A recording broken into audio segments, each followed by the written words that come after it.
Senate has just voted on the foreign aid package. The vote was 67-32, so the bill advances.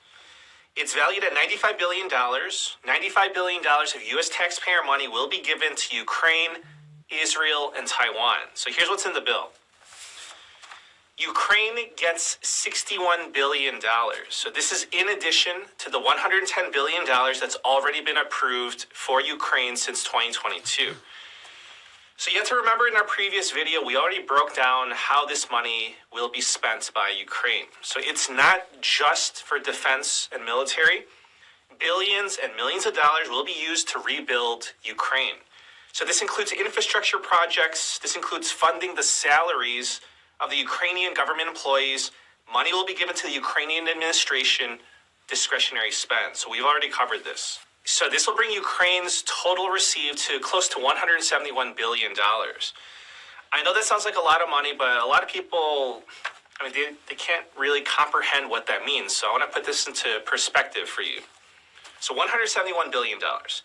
The Department of Housing and Urban Development says that it would cost $20 billion a year to end homelessness in America. So with that same amount of money that's given to Ukraine, we could have ended homelessness in America for the next 8.5 years. Another example, here's another comparison. Look at the Hoover Dam. Adjusted for inflation, that project, the Hoover Dam, cost $1 billion. So we could have built 3 Hoover Dams in every state with that Ukraine money. I'm saying this because I cannot just ignore the argument that's being made that U.S. taxpayer money would be better spent here in the U.S. For seniors, for child care, homelessness, hunger, cost of living, health care, elderly care, education, you name it. But no, just simply no.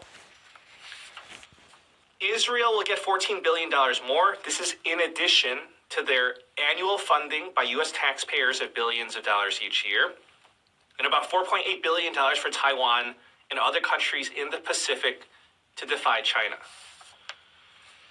So here's the recent developments. I want to be absolutely clear about this. They voted on it, but they didn't vote to pass it. The Senate voted to advance it. So the bill will now go through the amendment process. So the Senate's going to vote on this bill next week. That's the plan. And it has to be next week because after next week, the senators will go on vacation for 2 full weeks. So in order to pass the bill in the Senate, there has to be 60 votes. They need 60 votes. All the Democrats will support the bill, minus Bernie Sanders. So Sanders is independent, but he generally votes with the Democrats.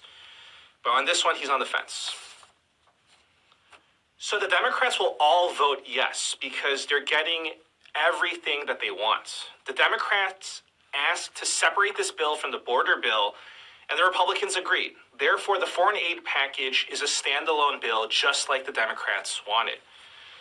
So the Democrats are on board, but the Republicans are split. We don't know how this is going to conclude, but if I were a gambling man, I would say that they're going to pass this bill, at least in the Senate. So here's what I found funny. So the senators, they go on vacation after next week, right?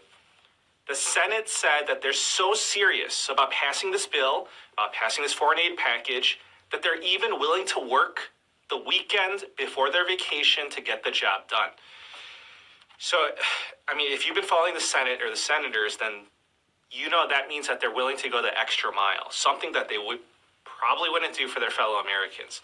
So you know that this is actually very serious. Okay, so once this passes in the Senate, then it's going to have to pass in the House of Representatives. And I want to tell you that right now the House is a disaster. That's the honest truth. The House, they don't want to give an opinion right now about this, so they're just commenting that we're just watching what the Senate does for the time being.